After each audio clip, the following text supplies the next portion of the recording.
तो मेरे प्रिय छात्रों, कल जो मैंने आप लोगों को पॉलिटिकल साइंस के बारे में शुरुआत किया था, उसी के अगले चरण की ओर हम लोग चलेंगे, क्रमबद्धता के साथ चलेंगे और कोई भी सिलेबस इधर उधर से नहीं होगा, सीक्वेंस वाइज होगा और इसमें आप लोगों को सारा चीज मैटर मिलेगा। चाहे आप किसी भी लेवल में वो जाकर के पढ़ाई करें, हमारा प्रयास यही रहेगा कि आपको बेहतर दे सके। लेकिन चैनल को शुरू करने से पहले सभी से रिक्वेस्ट हमारी है कि आप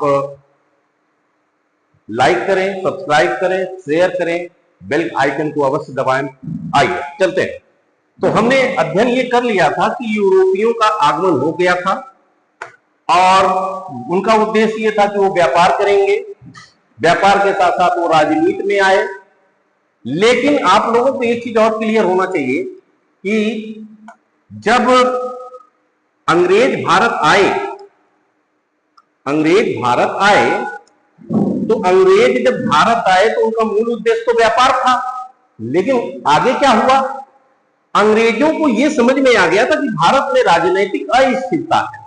राजनीतिक अस्थिरता का क्या सेंस है, मुगल साम्राज्य अपने पतन की ओर चल रहा था, औरंगजेब 1760 में एक्सपायर हो चुका था और उसके जो शासक थे, चाहे वो जहांदार शाह हो, चाहे वो मोहम्मद शाह रंगीला हो, शाह आलम प्रथम हो, अकबर, बहुत सारे, अकबर द्वितीय, ये सारे लोग बहुत कमजोर स्थिति में थे और वो नियंत्रण जो पहले अकबर, जहांगीर, शाहजहां, औरंगजेब किया करते थे, वो अब बिल्कुल कमजोर हो चुका था। बंगाल अलग हो चुका था, गुजरात धीरे धीरे अपने आप को मजबूत कर रहा था, साउथ से उनका नाता टूट चुका था।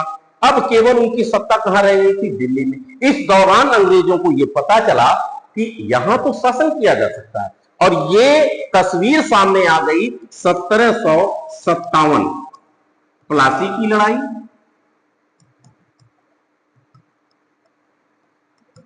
और दूसरा 1764 बक्सर की लड़ाई। अब आपको यह समझ में आ गया, ये दोनों लड़ाई अंग्रेजों को यहां पर अस्थायित्व कर लेने में बहुत बड़ा योगदान साबित होता है।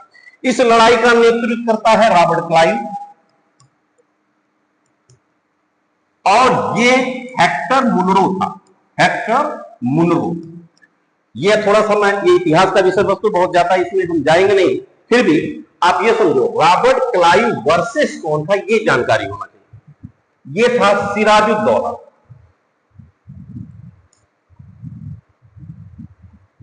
सिराजुद्दौला।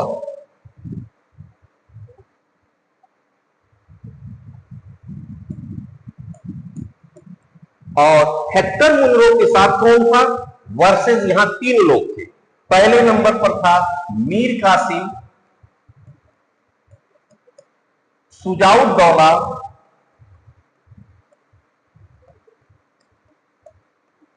और तीसरे नंबर पर था शाह आलम द्वितीय।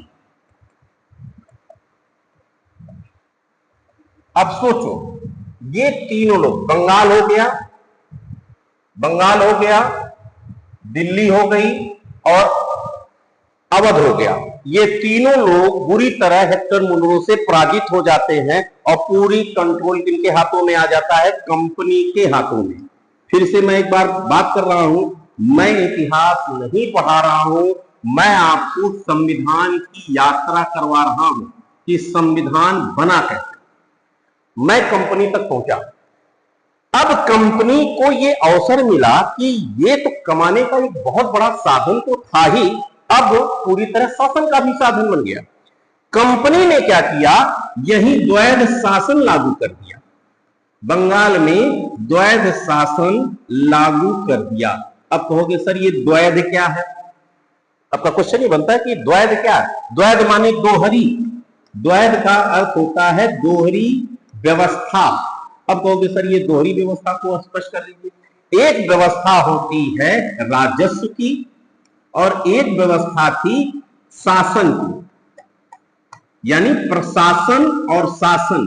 ये कौन करेगा, ये करेगा नवाब और वहां के जितने भी रियासतदार थे वो करेंगे। राजस्व यानी पैसे का पूरा कंट्रोल कौन करेगा, वो कंपनी करेगी। इसी को कहा गया द्वैध शासन। तो सबसे पहले कंपनी ने द्वैध शासन कहां लागू किया? बंगाल में। ये क्वेश्चन कई बार पूछा गया। अब बताओ, अगर आपके पास पैसा कमाने का अवसर मिले तो धीरे धीरे आपके भी मन में बहुत सारी नकारात्मकता आ जाती है। तो कंपनी के कर्मचारी में बहुत सारे भ्रष्टाचार है और उन भ्रष्टाचार को नियंत्रित करने के लिए ब्रिटिश सरकार ने एक नियंत्रक व्यवस्था स्थापित किया जिसे रेगुलेटिंग एक्ट कहा गया। और ये एक्ट कब आया? 1773। यहां तक पहुंच गए। और ये पहला संवैधानिक व्यवस्था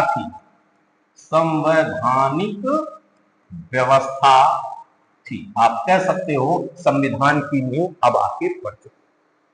यहां तक मुझे लगता है किसी को कोई दिक्कत नहीं। रिपीट करते हैं।